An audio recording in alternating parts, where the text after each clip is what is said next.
Esse é o homem que vocês estarão ouvindo agora a relatar a sua vida. A sua vida desde quando na igreja satânica do diabo nos últimos dias, e também nós chegaremos até a sua conversão, onde hoje ele serve a Jesus Cristo. Pastor, nós hoje podemos até nos cumprimentarmos com a paz do Senhor, e nós sabemos que o irmão, como o irmão já nos narrou, o irmão esteve envolvido pela igreja satânica do diabo nos últimos dias. Nós gostaríamos de ouvir de viva voz do irmão, o irmão mesmo narrando a sua trajetória, desde a sua saída, como, quem sabe, como jovem, o seu ingresso na igreja do diabo, a sua permanência, como foi a sua vivência ali dentro, as suas experiências, e também nós gostaríamos de ouvir do irmão a sua conversão. O irmão para os cumprimentos e também para narrar a sua vida. Eu quero saudar a todos os meus irmãos em Cristo, a todos os ouvintes, com a gloriosa paz de nosso Senhor Jesus Cristo. A recíproca história é que eu fui um jovem já criado em uma organização, numa seita, e essa seita se chamava assim, Igreja Satânica do Diabo nos Últimos Dias. Inclusive meu pai é promotor público atual na cidade de Limeira, estado de São Paulo, e também eu fui criado assim, numa mordomia muito cheia de todo conforto, e aonde eu cursei ao grau superior, me formei em doutor em Direito, e agora, depois então, passei a me ingressar na Igreja Satânica do Diabo nos últimos dias, onde ali eu fiz um curso de teologia básica, depois eu fiz um curso de paracletologia, depois eu fui me formar-me em satanologia em Califórnia, nos Estados Unidos. Pastor, esclareça para nós como é a paracletologia satânica, já que nós conhecemos a paracletologia cristã, que nós estudamos a respeito de Cristo, mas gostaríamos do irmão a respeito de Satanás. A paracletologia, quer dizer, é estudos sobre um batismo do espírito, e esse espírito satânico, ele opera assim, maravilha, fazendo as pessoas falarem línguas estranhas, em línguas do além, e também usem profecias e revelações e visões e essas coisas assim concernente ao espírito de Satanás. Então seria bem aproximado ao que nós contemplamos nas igrejas evangélicas pentecostais, principalmente o batismo com o Espírito Santo, os irmãos falando em línguas, só que nós conhecemos a língua dos anjos, enquanto que eles falam dos anjos das trevas. Isso mesmo. Eles aceitam que Satanás não é ruim, ele é apenas mal compreendido pela humanidade. E desde o princípio, Satanás foi muito invejado por ser um ser muito inteligente, um espírito muito evoluído e que tinha uma capacidade extrema para dominar o mundo. Mas resultado de Deus, que nada fez até o presente momento, dizem eles, nunca teve a óbvia de dar uma chance para o grande rei, que é Satanás, expor ao mundo a sua fidelidade, a sua capacidade, a sua experiência e a sua doutrina. E já que eles se intitulam o grande rei, o irmão, nós temos a passagem bíblica que Jesus tentado, ele disse, aquelas passagens bíblicas que nós encontramos basicamente no Salmo 91, nós gostaríamos que o irmão falasse também para os nossos irmãos, para eles entenderem como Satanás interpreta e como que ele passa para os seus adeptos a realidade distorcida a respeito de Cristo Jesus. Eles consideram Cristo Jesus como um profeta besta. Ele veio ao mundo, quer dizer, ele é unigênito de Filho de Deus, mas ele veio ao mundo para intervir as personalidades de alto poder notório e impetrar coisas estranhas, enganando as nações, dizendo que Deus era bom, que Deus era amor, que Deus era isto. Mas eles pregam, lá a Igreja Satânica prega o seguinte: mas não pode ser um Deus de amor se ele já tinha destruído o primeiro mundo. Ele destruiu todo mundo por causa de uma maçã podre. Ele fez questão de uma maçã podre. Considera-se um Deus ridículo, um Deus sem moral, um Deus vamos dizer assim, um Deus completamente defasado na ordem espiritual que o povo da igreja satânica acredita. Mas eles, interpretando dessa forma, então eles tentam apregoar que Jesus, o nosso Deus, Deus Jeová, o Deus Pai, ao invés dele fazer com que os filhos sejam uma homogeneidade, eles fazem então a distorção para dizer que está mal distribuído, principalmente o sistema financeiro, porque nós sabemos que Satã interessa principalmente o meio financeiro. Isso mesmo, porque lá em Gênesis se revela o início da criação do mundo. Depois da criação do mundo, ele fez tudo todo. Fez lugares altos, lugares baixos, coisas terríveis, montanhas, lugares que tem muitas pedras, outros lugares são bons de plantio, inclusive a atmosfera, Deus faz tudo errado, eles pregam assim. E tem lugar que chove muito, outro lugar não chove nada, e tem lugar que dá boas plantas, outro lugar não dá planta nenhuma, porque é só pedra, né? E há secas enormes. Por exemplo, no nordeste do Brasil, sempre é vítima de secas, passa por uma fase de muita caloria. Então, eles dizem assim, a igreja do diabo diz assim, e no nordeste é onde nós temos o maior braço de mar, mas que adianta? Ele fez um grande mar. Aquelas águas dariam para regar as plantas do nordeste, daria para o povo matar a sede, mas o que adianta? Ele pegou e fez tudo salgado, quem vai beber água salgada? Só se for ele mesmo, Pastor, nós gostaríamos também de ouvir do irmão a respeito daquela passagem bíblica. Jesus, quando tentado após 40 dias de jejum, registrado nos evangelhos, Satanás, foi até o pináculo, foi até o monte, ofereceu para Deus, para o filho do homem, e tudo foi rejeitado por ele. Inclusive ele fez questão de dizer, em última instância, somente ao Senhor teu Deus adorarás. Como eles veem, como eles proferem, como eles interpretam esta passagem bíblica para ensinar aos membros da igreja satânica do diabo nos últimos dias? Ali, o Satanás mostrou a Jesus Cristo uma grande oportunidade de se livrar do martírio dos homens, se livrar da cruz preparada pelos colunas do meio, porque lá eles dividem as seções da massa humana em 3 colunas. A coluna 1 é o povo de Deus, é um povo que guarda as doutrinas, pagam os dízimos, são pentecostais, creem no batismo com o Espírito Santo, as mulheres andam bem vestidas, não cortam o cabelo, não usam pintura, não fumam, não têm vícios, não mentem, são pessoas castas para adorarem ao Deus. Esta é a famigerada coluna do meio. Coluna 1. A coluna 1. Coluna 1. E a famigerada coluna do meio é esse povo que bebe, fuma, joga, dança, os católicos, espíritas, macumbeiros, esses crentes que não têm doutrina, crentes como presbiteriano frio, metodistas frios, esse povo assim que não tem meios de uma doutrina sadia, são colunas do meio. Então este povo das igrejas frias, chamadas igrejas frias, não vamos dizer igrejas tradicionais, vamos dizer igrejas frias, porque nós conhecemos hoje igrejas que foram verdadeiras labaredas de fogo na palavra do Senhor e hoje estão se esfriando. Então essas igrejas que são frias hoje, que perderam a graça do Espírito Santo, são consideradas tal como a igreja católica, como o espiritismo até mesmo? Mesma coisa. O povo do diabo considera-os mesmo como da mesma massa. A Umbanda, Quimbanda, Candomblé, está tudo no mesmo rol. Mesmo rol. Esses aí estão todos na coluna do meio. Esse povo, a coluna 2, que pertence à igreja satânica, que tem doutrina, paga dízimo, não fuma, não bebe, não assiste televisão, nem admite televisão na casa dos seus adeptos. É um povo completamente casto para servir a Satanás. Esses aí são os coluna 2.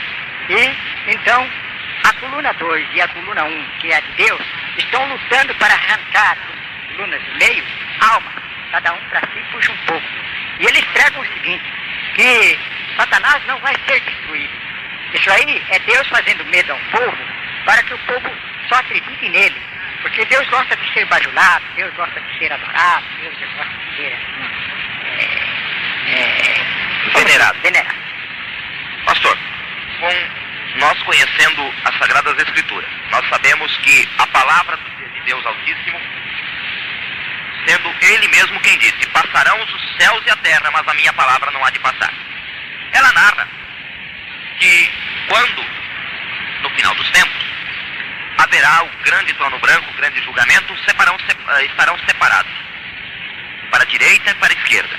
Estarão também sendo julgados grandes, pequenos, ricos e pobres, ressuscitarão os mortos e terão que prestar contas das suas ações, obras e tudo aquilo que tenha sido feito para a salvação e para a condenação. Para os salvos, benditos, e para os condenados, ele diz aquela célebre frase: apartai-vos de mim, não vos conheço, malditos.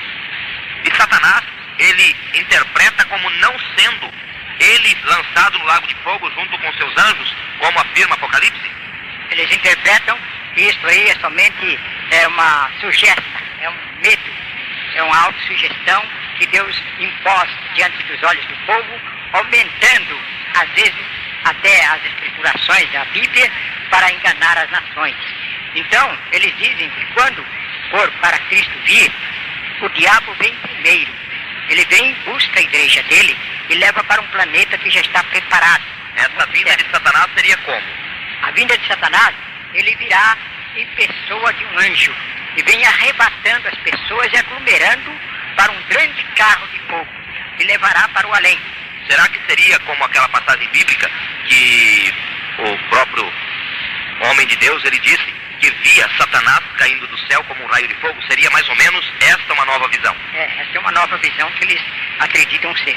Então eles pregam que quando Cristo for para vir buscar a igreja dele, Satanás leva a igreja dele primeiro e põe em um planeta que Deus fez muitos céus, muitos planetas. Então um desses planetas está reservado para Satanás e seus anjos. Seria o lago de fogo para nós, conhecemos na Bíblia. Mas eles falam que o lago de fogo é uma mentira.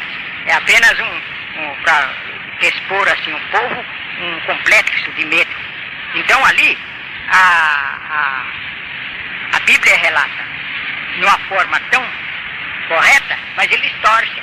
Então eles dizem que Satanás vai levar o povo dele para um além. Esse mundo do além é um planeta. E o povo de Deus, depois Cristo vem, leva a igreja dele para os céus. Vai ficar aqui os colunas do meio. Esses vão ser atormentados. Mas ainda, o outro que é o Deus, que eles falam o outro, entende? Vai mandar 2 testemunhas. E essas 2 testemunhas são puxa-sacas do Deus vivo, que nós consideramos. Esse é exatamente o termo que eles usam. E essas 2 testemunhas, sabe o que vai acontecer? Os colunas do meio vão matarem ele.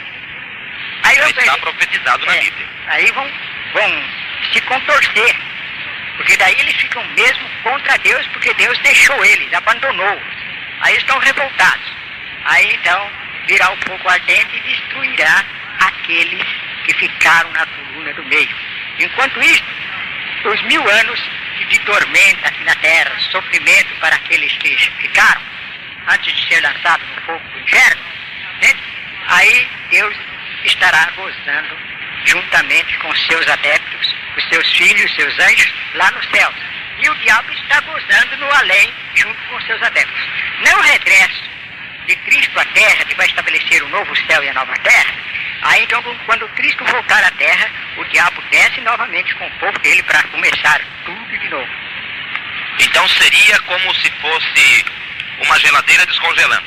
Hoje forma-se um grande aglomerado de gelo, no amanhã ele derrete e após volta tudo novamente. Então Satanás, ele tenta ludibriar. Vejam só, ouvintes. Vejam como Satanás tenta enganar a mente humana. Pastor, nós já ouvimos o senhor falar a respeito da... Agora eu gostaria de ouvir o senhor falar da estrutura, como ela é estruturada, porque nós conhecemos os ministérios evangélicos, mesmo para os católicos que estarão nos ouvindo, a igreja, ela conhece desde o diácono ao pastor, do leigo ao padre. Esta é a estrutura que as igrejas evangélicas e as igrejas católicas, elas se constituem.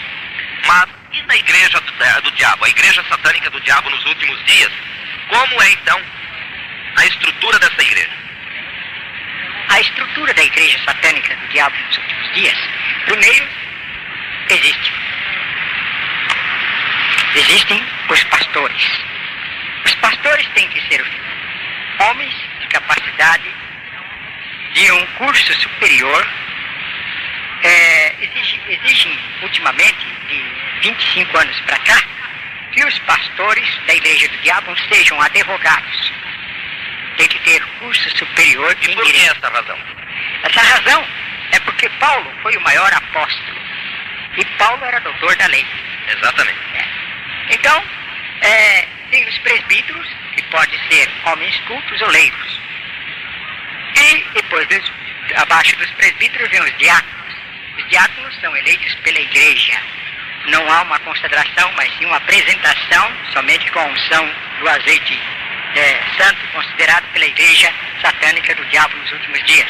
E temos evangelistas e missionários e operadores. Esta é a estrutura ministerial. E a função de cada um deles seria distribuída da mesma forma que nas igrejas evangélicas? A forma que eles trabalham, eles trazem assim uma tradição das Assembleias de Deus. Porque a igreja satânica do diabo nos últimos dias, ela surgiu de dentro das Assembleias de Deus nos Estados Unidos. Narra para nós esse detalhe, pastor. Aconteceu o seguinte: o fundador da igreja satânica do diabo nos últimos dias, que é o doutor reverendo, aliás, é doutor por 4 vezes, um homem muito culto, e ele se chama-se Isaac Asimov. Inclusive saiu o nome dele no Mensageiro da Paz das Assembleias de Deus alguns tempos atrás. Um homem bastante culto, inteligente, e ele é doutor em Ciências e Letras americanas, tem curso superior de Direito americano e é professor de Teologia Básica e é também doutor em Eletrônicas Espaciais. Inclusive ele participou do primeiro momento até o último momento da construção da primeira nave espacial que foi lançada à Lua. Um homem bastante intelectual, e ele era pastor das Assembleias de Deus em Califórnia. Mas o campo dele crescia abundantemente.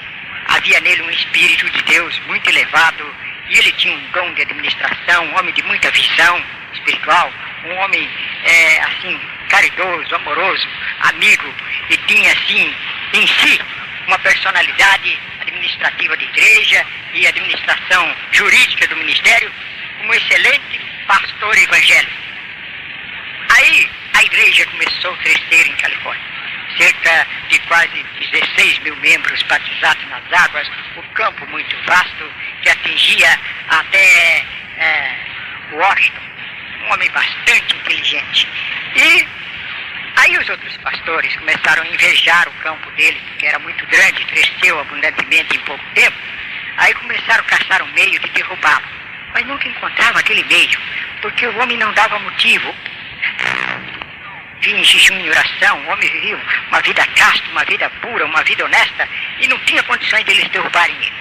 Aí foi então que foi a intervenção de Satanás na cabeça de um daqueles ministros para derrubar o reverendo Isaac.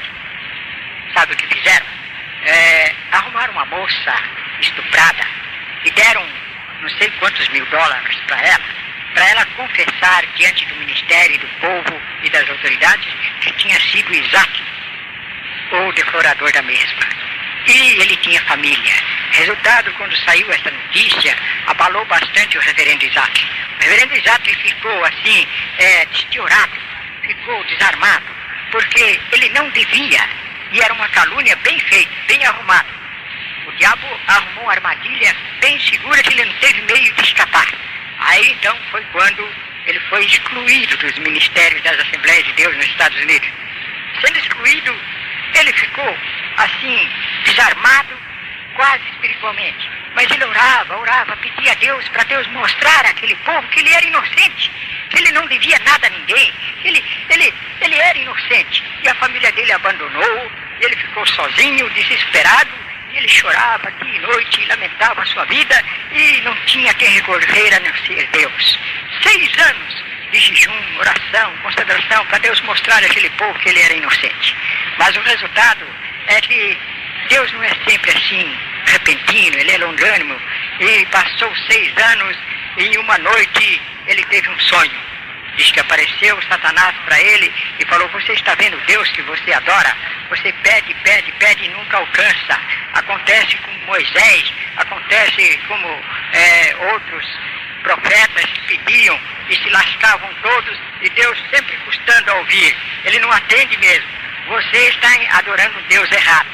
E ele incutiu aquilo na cabeça e saiu, largou Deus e passou a adorar o diabo. E o diabo aparecendo em visão para ele várias vezes.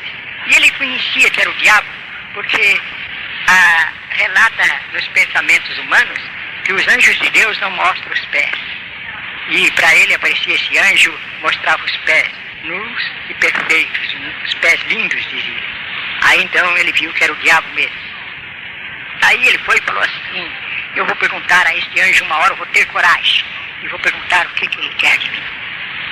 Aí, quando uma noite o anjo apareceu, ele disse assim: o que queres de mim? Ele disse: eu quero que você seja o patrono da minha igreja na terra. A minha igreja tem que ser estabelecida na terra, ou através de sangue, ou através de lutas, ou através... A minha igreja tem que ser levantada na terra. E você vai ser o primeiro anticristo a levantar-se na terra para mostrar à humanidade que esse Deus vagabundo não vale nada, que esse Jesus é fajuto, que esse espírito que dizem santo deles é um espírito mentiroso, defasado. Você vai ser o nosso líder. E resultado, e ele pediu mais uma semana. Eu sei bem a história dele. Mais uma semana ele orou. Agora ele já orava ao Satanás. Pedia a Satanás para que Satanás, aliás, mostrasse para ele qual seria o título da igreja dele. Aí ele viu uma visão muito grande. Mostrou um grande caixão de defunto. E na frente do caixão do defunto, no lado da cabeceira do caixão, em cima, na tampa do caixão, estava escrito: Igreja Satânica do Diabo nos Últimos Dias. Aí ele fez o patrão da igreja e construiu a primeira igreja que foi construída na Califórnia. Depois ele veio espalhando, veio ao Brasil. Em Sergipe ele levantou outra obra e foi levantando obras quase em todos os países, está se espalhando em toda a face da terra. Muitos que estão ouvindo a sua narrativa, pastor, estão nessa hora, quem sabe, empolgados em dizer: mas eu apenas ouvi falar dessa igreja.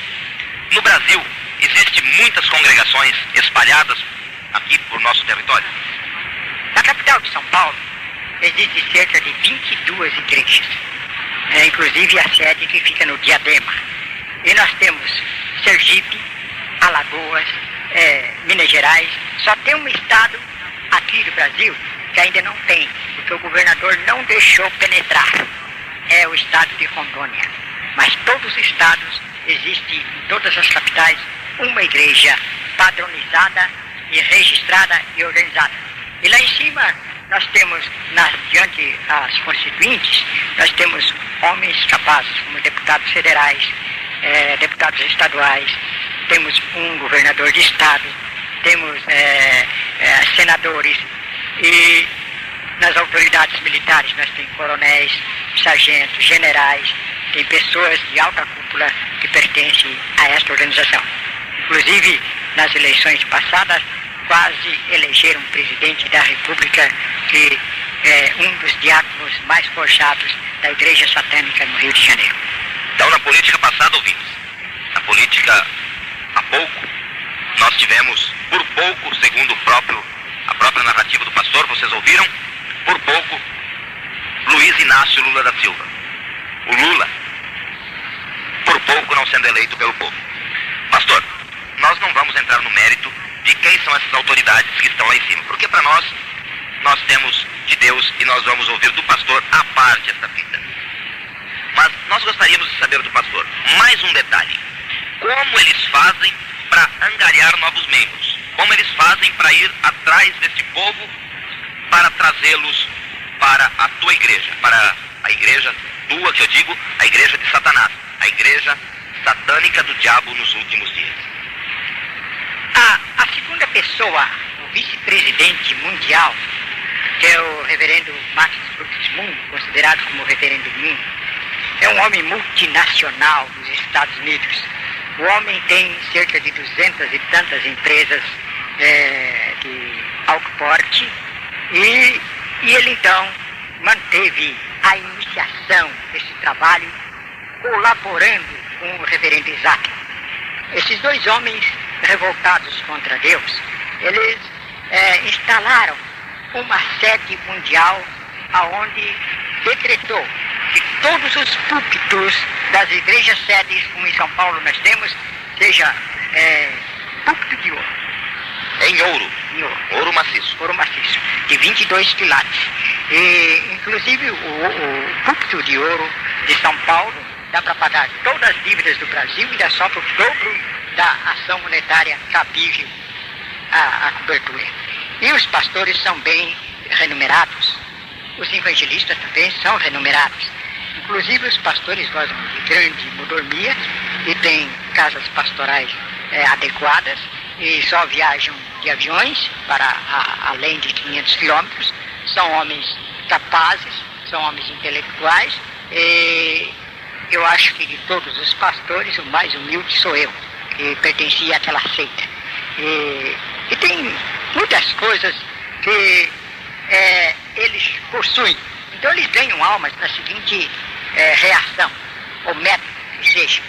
Eles vão nessas favelas, casas de pobrezinhos, pessoas incautas, nessas fazendas, sítios, e chegam assim com seus carrões muito bem montados, e chegam e perguntam para a pessoa: como é que vai o senhor, como é que vai a senhora, como é que vai você, moço, moça, crianças?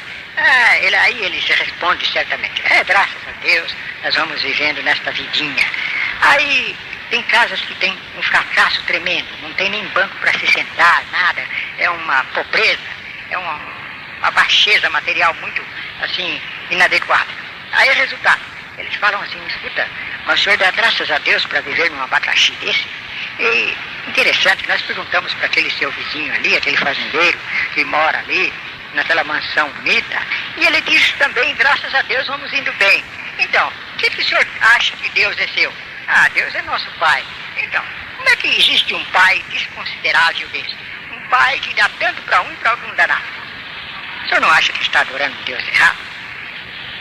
E ali começa então a pregação contra Deus. E as pessoas começam a ser cooperadas, começam a ser ajudadas monetariamente, materialmente. Eles vão cooperando, vão ajudando. Se a pessoa der atenção e ver que aceita o diabo como redentor da alma, eles então já vão dando um apoio, arrumam bons empregos, dentro de pouco dos anticristos. A sucessão do anticristo, eles pregam que não vai haver. Isso aí é uma mentira que os apóstolos, principalmente o apóstolo João, no Apocalipse, então ele não tinha meios para mentir. Então ele dizia: eu vi isso, eu vi aquilo, eu tive uma visão e coisa e tal, porque sempre o grupo de Deus, eles consideram assim, o grupo de Deus sempre são mentirosos, eles gostam de contar vantagens, eles nunca contam derrotas. Pastor, como que eles se atêm àquelas profecias bíblicas que já se cumpriram? Já que eles não creem nas profecias bíblicas, como que eles fazem para ludibriar a fé dos irmãos que creem realmente no cumprimento da profecia bíblica?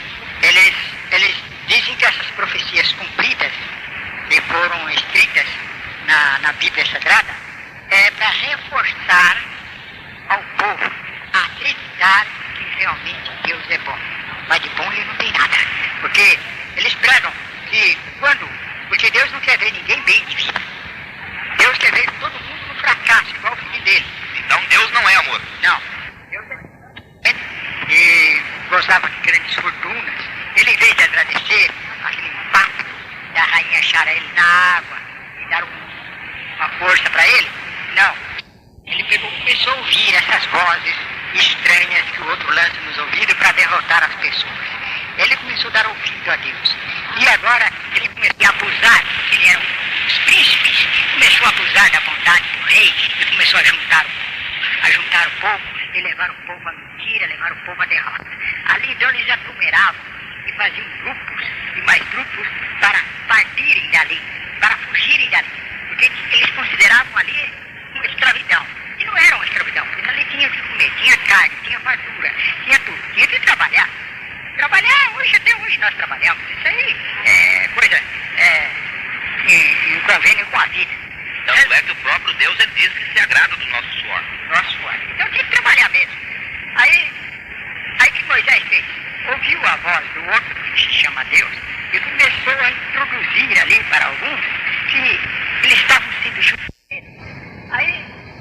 Aí que Moisés fez? Ouviu a voz do outro que se chama Deus e começou a introduzir ali para alguns que eles estavam sendo judiados, maltratados. Ele tinha falado com Deus e Deus tinha prometido uma Canaã. E eles tinham que sair dali. Tinham que sair dali. E resultado. Aí, quando foi a certa altura, Moisés começou a conversar com Herodes. Conversar. O povo queria ir para Canaã. Ele deixasse o povo ir para Canaã. Mas não queria. O rei Herodes sabia que o povo ia sofrer. Que Canaã não existia. Era uma mentira. Por estrada, passando por Mar Vermelho. Chegou no Mar Vermelho, perseguido pelos soldados de Faraó. Eles eram fugitivos lá. E chegou no Mar Vermelho, aí para atravessar o Mar Vermelho agora.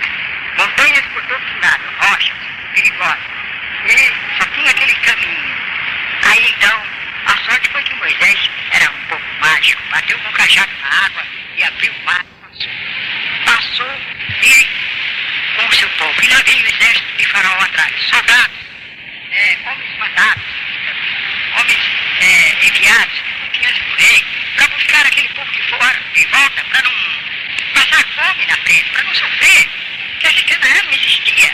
E daí, o que fez Deus? Pegou, fechou o mar, matou de soldados inocentes, os cavalos que não tinha nada, o bicho morreu afogado, né? Aqueles milhares e milhares de cens, naquele tempo era dinheiro, né? Foram destruídos nas águas. Por quê? Por causa de ouvir as coisas que não é correta. Aí quando chegou do outro lado, mataram. Tinha uma que era amiga de Moisés, né? Dizia que era serva de Deus, né? E lá essa Miriam passou a mão no pandeiro e começou a cantar a derrota dos Herodes, né? Só o Senhor é Deus, só o Senhor é Deus, batendo aquele pandeirinho, né? Louca, uma bicicletinha de rua, louvando. Isso é o que eles insinuavam a respeito de Miriam, irmã de Moisés, quando louvava Deus, quando na travessia do Mar Vermelho. Isso, é isso mesmo. Então esta é a concepção que eles fizeram da trajetória dos israelitas, do povo judeu, da saída desde o Egito, a travessia do Mar Vermelho, até que pudesse pisar em terra seca. E nós, pastor, hoje nós podemos, já através das ciências, o povo egípcio tem o faraó completamente, a sua pele deformada em matéria de coloração, a pigmentação da sua pele é distorcida em relação à cor da família tradicional faraó. E nós sabemos que o corpo deste faraó se encontra hoje no museu, ali no Egito. E nós também gostaríamos do irmão, que o irmão narrasse um pouquinho de como a convivência deste povo, já que se eles pregam que Deus não é amor, que Deus é apenas injustiça, que Deus seria uma podridão ao invés de Deus ser congênito, ser amoroso, ser aquele que faz com que o homem procure encaminhar retamente. Como nós vimos o Senhor mesmo dizendo, Satanás também não adere à televisão, Satanás também faz com que seja pago dízimo. Inclusive nós gostaríamos de saber, o Senhor disse, o Senhor fala a respeito que eles serviam a ceia. Nós gostaríamos de saber então como que é a convivência deste povo dentro da igreja satânica, como que eles fazem a celebração dos cultos e como que eles têm aquela fórmula de trabalho para que sejam tão jocosos como são. Os cultos são realizados no seguinte teor, iniciando-se com oração de joelho, e nas orações todos oram juntos, pedindo a Satanás que abençoe, pedindo a Satanás que livre das garras do inimigo. O inimigo é Deus, que livre das astúcias do besta, que é o Jesus Cristo, e que possa a igreja marchar em frente, ganhar muitas almas, e todo mundo orando, uns falando em línguas estranhas, às vezes tem profecia, um diabo fala claramente, usa um servo dele, mas só que ele fala com uma voz suave, uma voz amiga, uma voz, assim, vamos dizer, compatível que ele é, te mostrando ele, né? Já que eles dizem que o diabo não é ruim, apenas mal compreendido, é muito bom. Então ele fala suavemente aos ouvidos dos seus adeptos, através da profecia. Também, depois de que levantaram ele, aí eles dizem, o nome de Satanás seja eternamente malvado. O pastor diz, vamos cantar o primeiro hino. Aí canta-se o primeiro hino, a harpa satânica, canta o segundo, o terceiro a pedido dos irmãos diabos, as diabas de pé. E ali então, depois então, vem a liberdade para os testemunhos. Aí eles levantam, vão contar o que o diabo fez na sua vida, o que ele sofria nas mãos do outro, o que ele padecia nas mãos dos bestas, que o besta persegue, mas o diabo vai ser vitorioso, porque os anjos, arcanjos diabólicos são mais poderosos do que os anjos do besta, e conta aquela vantagem toda. Aí depois vem mais cânticos de hinos, vem a mocidade, canta a mocidade satânica, tem a banda de música, tem coral, tem tantas coisas, tudo resume-se em louvor a Satanás. Os hinos são cantados, inclusive que as músicas da harpa satânica não são assim iguais à harpa cristã. Todas as músicas são diferentes, são músicas lentas, músicas sacras, dizem, mas sacras ao diabo. E louva somente a Satanás mesmo, a Lucifer, ou ao diabo, ao demônio, eles dizem assim. Então, eles dividem a pessoa do diabo em 3 personalidades espirituais: Satanás, Lucifer e Beelzebub. Inclusive os batismos nas águas são feitos em nome de Satanás, Lucifer e Beelzebub. Eles batizam nas águas por subversão. E a ceia é só para os adeptos batizados. As ceias são dadas somente àqueles que pagam verdadeiramente o dízimo, porque a igreja... O diabo também exige o dízimo. Exige. Com qual finalidade, pastor, que eles fazem questão do dízimo, já que é uma igreja tão rica? E por que essa semelhança com a igreja cristã? É porque o dízimo é de Satanás, não é da igreja. O dízimo é dado diretamente para o desenvolvimento da obra, para mais crescimento da obra. Então, por exemplo, se a pessoa ganha 100 mil cruzeiros, 10 mil cruzeiros é do diabo, é dele. Né? E ele prega sobre aquela parte lá de Malaquias 3:10, e o outro prega também. Né? Trazei todos os dízimos à casa do tesouro, para que haja tesouro na minha casa, que haja mantimentos na minha casa. E a ceia, pastor? Já que eles redundam o culto tão à forma com que nós vemos nas nossas igrejas cristãs, então como essa a celebração da Santa Ceia, e nós temos o vinho e o pão simbolizando o corpo e sangue de Cristo. E como é para eles e quais os símbolos utilizados? Para eles é uma grande consideração. Todos os meses, inclusive todos os primeiros domingos do mês, há ceia nas igrejas satânicas. A ceia é ministrada pelos pastores somente. Nem presbítero não pode ministrar a ceia, só o pastor mesmo. Ele ministra a ceia na seguinte forma: primeiro, dar-se corpo de Satanás. O corpo de Satanás é simbolizado numa tortura, num sofrimento, numa amargura que ele passou quando foi expulso da glória, lá da glória do outro, né, que eles consideram glória nenhuma. Então, foi expulso da glória, ele passou por uma amargura, um sofrimento, uma calúnia. Então, a ceia é pão azedo, que diz o azedume da vida, fel de boi e vinagre. Eles dizem que Cristo não morreu sem ceia. Ele participou da ceia satânica também, para ver o que é bom. Então, o que aqueles soldados romanos levaram até Cristo naquela esponja embebida com vinagre e fel, era o símbolo da ceia satânica. Por isso que Cristo rejeitou. Cristo rejeitou a ceia satânica. Porque muitos procuram ensinar, pastor, que aquele vinagre, aquele fel, serviria para o corpo de Cristo como um anestésico, para que pudesse aliviar as dores. Mas na realidade, então, o símbolo era a ceia satânica. Era a ceia satânica. Ele não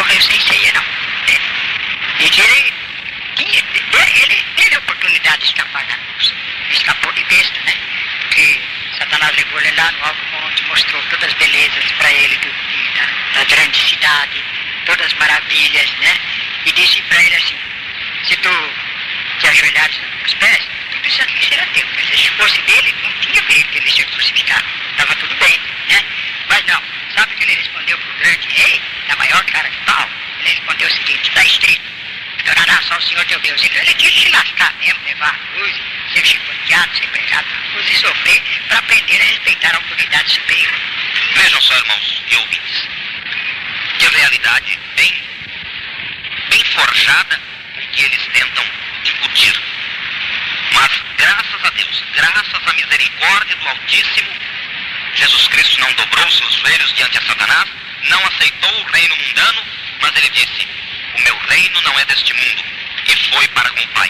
Entregou seu espírito, rendeu graças ao Pai, e agora está preparando lugar, como ele mesmo nos diz, foi preparar-nos lugar para morarmos junto a Deus. E ai daqueles que estiverem não somente na igreja satânica, mas aqueles que não têm a Jesus, porque poderão ser tragados por Satanás e seus anjos, que não são poucos, são milhares e milhares as legiões satânicas que estão aí para tentar, para levar e fazer todas as atrocidades da vida para levar à perdição. Pastor, agora nós gostaríamos de ouvir como foi a conversão do então pastor da igreja satânica do diabo nos últimos dias. Como foi a sua conversão? Porque nós sabemos que para quem não tem Jesus já é muito difícil. E se você não tiver Jesus e tiver Satanás, príncipe das trevas, eu creio que é muito mais difícil. Eu creio que deve ter sido uma batalha muito grande nesta hora. Então eu gostaria que o pastor, de viva voz, hoje o pastor homem de Deus, João de Ouro, narrasse de viva voz como foi a sua salvação. A minha salvação, ela foi bastante abaladora, porque quando um dia de domingo, à tarde, eu saía de minha mansão, ali de Santo Amaro, e partia com o meu motorista. Inclusive, eu era muito bem seguro, sempre acompanhava-me no carro, dos lados do carro, duas motocicletas com homens armados para a proteção do carro. Carro com vidros à prova de bala, carro muito bem montado e equipado. E ali então nós saímos para ir celebrar a ceia em São Caetano do Sul. Mas nós passamos pela Praça da Sé. E chegando na Praça da Sé, eu tinha que passar na Praça da Sé para poder pegar o contorno da BR e sair em São Caetano do Sul. E o resultado que chegamos na Praça da Sé, ali já era tarde da noite, e ali estava um povão parado. Aí para os ouvintes que não conhecem, o pastor está narrando uma trajetória que ele sairia na Avenida do Estado para que pudesse sair com destino Diadema, São Bernardo, Santo André, qual é o caminho que ele seguiria. E ali nós iríamos primeiro para Diadema e depois nós iríamos dar a ceia em outra cidade também, ali perto. Aí quando chegamos na Praça da Sé, estava aquele povão parado, assistindo um culto evangélico, e ali então o motorista falou: ei, reverendo, e agora, hein? Voltar para trás é contramão. Ir para frente, não tem jeito, esse povão aí. Como é que nós fazemos por aqui? Eu falei: quem será que está pregando aí? Aí ele foi e me falou: reverendo, deve ser um dos três. Ou é o Davi Miranda, ou é o Kennedy Teles, o garoto, ou é um pastor da Assembleia de Deus e é deputado estadual que costuma parar o povo desta maneira, que é o Ivan Espíndola de Ávila, sempre faz culto ali. E eu falei: eu vou dar uma olhada, abre a porta do carro que eu quero dar uma olhada. Aí ele veio, abriu a porta do carro traseiro, e eu saí e fui caminhando, olhando para ver quem era que estava pregando. Me empedrando no meio do povo, eu vi que era um garoto que estava em cima de um estábulo, e aquele garoto é o Kennedy Teles. Esse menino estava dirigindo um culto de mocidade, talvez ali, e ele falava com eloquência, umas palavras impolutas, bem selecionadas, umas palavras assim, bem discretas, muito bem planejadas, um sermão bem adequado à altura daquele povo. E então ali eu vi que estavam muitas autoridades ali assistindo, tenentes da polícia, sargentos do exército, deputados, e tinha uma porção de gente ali ouvindo aquele garoto pregar e cantar. E aí deu oportunidade para um, deu oportunidade para outro, e deu oportunidade para o coral. Eu gosto muito de coral, inclusive eu entendo de música, eu dirijo coral. Eu falei, eu vou ver esse coral cantar. Um coral de 4 vozes bem selecionadas, bem adequadas, e cantava o hino. Meu amigo, hoje tu tens escolha, vida ou morte, qual vai aceitar? Foi no momento que depois do coral ele veio com a mensagem, e a mensagem às 10 virgens, as 5 prudentes e as 5 loucas. Ele começou a pregar com aquele entusiasmo, com aquela elegância, e eu me senti ali no lugar de uma das virgens loucas. E comecei a meditar na vida, e fui chegando mais para perto, e o motorista me puxando pelo paletó, falando, reverendo, vamos dar um jeito de ir embora daqui, porque eu tenho a mocidade para ensaiar. Ele era presidente da mocidade, meu motorista. E ele era motorista da igreja. O carro também era da igreja, um carro Monza, do último tipo, naquela época, e preto, o carro. Aí, os 2 motoqueiros estavam de lado, falaram, olha, nós temos que fazer um jeito seguinte, nós vamos pedir licença para esse povo e vamos passando, devagar, até nós alcançarmos a margem da saída da avenida. O resultado foi o que eles queriam fazer, eles foram passando, pedindo licença e tal, até alcançar. Mas eu fiquei lá entusiasmado ouvindo o menino. Quando de repente ele veio com um apelo que ele queria aceitar Jesus como Salvador. Eu vi que um sargento da Polícia Militar levantou a mão. Eu vi que um senhor que era muito bem visto ali em São Paulo, um senhor que é aposentado da Polícia Federal, também levantou a mão. Eu vi que um deputado levantou a mão. Eu vi que uma professora de pedagogia também levantou a mão. Eu também, naquela hora, me vi assim, acabrunhado. Aí eu levantei minha mão. Quando eu levantei minha mão, eu vi um clarão que veio do céu, cheio de estrelas. Um redemoinho muito forte, assim, vinha em cima de mim. E dentro daquele clarão surgiu uma mão muito grande e segurou na minha mão. Aí eu fui querer gritar por socorro, mas não consegui, porque na hora que a mão tocou nas minhas mãos, eu senti ali uma coisa diferente. Eu senti uma alegria tão grande, assim, uma espécie de temor e alegria ao mesmo tempo, e ali eu fui selado com o Espírito Santo. Eu sei que ali eu caí cego no chão, não enxergava nada. Aí o povo começou a me arrodear e dizer ali, esse moço aí é pastor da igreja do diabo, eu já vi ele pela televisão, no Fantástico. Eu conheço esse moço. Esse moço, ele é pastor da igreja satânica, lá de Santo Amaro. Ele sempre está lá no Diadema. Esse moço, eu conheço. E uns falavam. Aí o menino falou, olha, se ele era do diabo, não interessa. O que interessa é que nós vamos orar por ele. Nós vamos levar ele. E me pegaram, assim, pelo corpo. Eu senti que eram muitos homens. Me agarraram e me puseram dentro de um carro. E quando eu acordei, eu estava na Igreja Evangélica Assembleia de Deus. Dentro daquela igreja, o menino começou a falar ali com o pastor da igreja, e o pastor da igreja falou, escuta, mas vocês trouxeram o pastor do diabo para cá? Como é que vocês fazem isso? Você é pastor do diabo? Aí o menino falou assim, se ele era do diabo, não sei, se ele era pecador, isso aí não interessa. O que interessa, nós vamos orar por ele, porque ele enxergava, ele disse que enxergava, agora não está enxergando, quem sabe Jesus vai devolver a vista dele, pode ser um servo de Deus. Ele era do diabo, mas agora ele pode ser de Deus, não tem nada, vamos orar. Aí eu senti que o menino passou a mãozinha no meu rosto, cheio de cuspe, e pediu óleo ao pastor, e passou nos meus olhos, e ali ele orou a Deus, por uma oração tão fervorosa, aquela voz de menino tão eloquente, e na hora que ele acabou de orar, eu senti que aquelas costas saíram, e eu comecei a ver novamente. Ali então, eu fiquei pro resto do culto, e depois então, voltando para minha casa, eu não fui mais aceito em casa. Os guardas da mansão onde eu morava me expuseram para fora e disseram, olha, a madame não quer ver o senhor aqui, mas nem pintado de ouro mais. O senhor pode sair daqui e procurar outro Deus por aí, porque esse Deus daqui não aceita mais o senhor. E logo foi um guarda que era também adepto da igreja do diabo.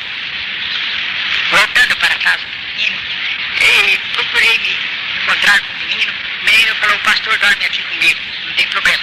só que a minha família não é crente, mas nós vamos dormir aqui, nesse quartinho no fundo, aqui, da minha casa, que eu moro separado dos meus pais, porque meus pais fumam, bebem, e o povo incrédulo, então agora eu queria que o irmão pousasse aqui.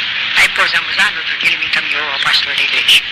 Passado alguns meses, eu comecei a dar testemunho nas igrejas, e grandes números de almas se convertiam, Jesus abençoava, e Deus começou a fazer a obra. E dentro de pouco tempo, eu fui separado por profecia. E essa profecia se cumpriu de uma maneira tão estranha, que Deus falou que ia levar o pastor da igreja, e que ia deixar eu no lugar dele. E eles me consagraram. Fui consagrado pelo Ministério da Assembleia de Deus a pastor. E naquele tempo, ainda eu era solteirão, não tinha me casado nunca. E depois que me consagraram, aí o pastor perguntou, o pastor que me consagrou perguntou, cadê sua esposa? Eu falei, eu não tenho esposa, sou solteiro. Ele falou, mas o senhor é solteiro? E por que o senhor não falou? Eu falei, mas o senhor não perguntou. Então, e agora? Agora já está consagrado. Agora fica assim mesmo. E dirigi aquela igreja muito tempo. Até que veio a grande perseguição do diabo, eu fui obrigado a mudar-me para Mato Grosso do Sul, numa cidade chamada Aparecida do Taboado. E ali eu tomava conta de um grande campo de Santa Fé, Paranaíba, Porto Itamaraty, Cacilândia, Mato Grosso do Sul. E ali eu comecei a trabalhar e Deus começou a abençoar. Agora eu fui transferido para a região de Lins, onde Deus está abençoando. Eu me casei já, casei-me muito bem, uma jovem muito despertada, e Jesus está abençoando. Então o pastor hoje está pastoreando o rebanho de Cristo, liberto, lavado, limpo, transformado. Hoje não precisa mais andar de carro preto, né, pastor? Hoje nós temos as vestes brancas, limpas e lavadas. E hoje está pastoreando a região de Lins, cidade aqui na região de Bauru, a 110 quilômetros aproximadamente de Bauru, onde o nosso irmão pastor está pastoreando.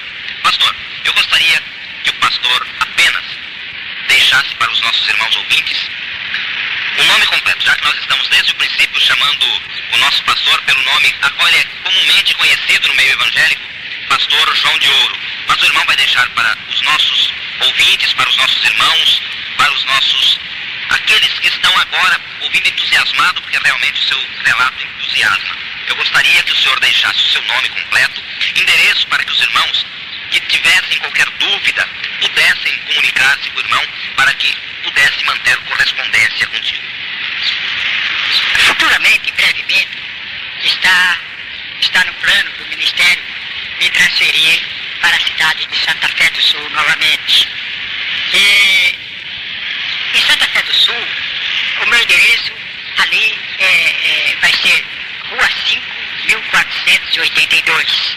Já está a casa preparada e parece que esta semana ou a outra eu já vou mudar-me para lá. Mas, atualmente, eu estou morando em Lins, mas eles me transferiram. O campo vai me transferir, o Ministério vai me transferir, porque eu vou pegar uma igreja maior ainda, um campo mais amplo. Então, o meu nome legítimo é João Eugênio de Ouro, conhecido pelas autoridades civis, militares, eclesiásticas, como doutor João Eugênio de Ouro, porque eu sou advogado. E além de advogado, eu sou doutor em teologia, fui formado numa categoria bem amestrada na USP em São Paulo, e gozo de um conceito muito grande, graças a Deus, hoje eu digo. E também trabalho como, assim, assistente da Delegacia de Polícia de Aparecida do Taboado, Mato Grosso do Sul. Estou ali como um agente secreto da polícia. E também eu administro a igreja, tem que trabalhar para Jesus. E a nossa obra se expande. Pastor, nós agradecemos ao irmão, nós agradecemos ao nosso irmão pastor por tão maravilhoso relato. Nós queremos que o irmão deixe também as suas despedidas em Cristo Jesus para os nossos ouvintes, que nós já estamos com o tempo bem exíguo. Eu quero deixar as minhas saudações, principalmente ao nosso irmão, entrevistador, para todos os irmãos aqui da cidade, para todos da região, sem exceção de cores ou seitas ou religião, todos que adoram a Deus, fiquem firmes no caminho do Senhor, que Deus os possa abençoar, permaneça na palavra de Deus e não dê ouvido a Satanás, porque ele é perigoso, ele é um ser muito astucioso e de péssimo procedimento espiritual. Cuidado, não recebais em sua casa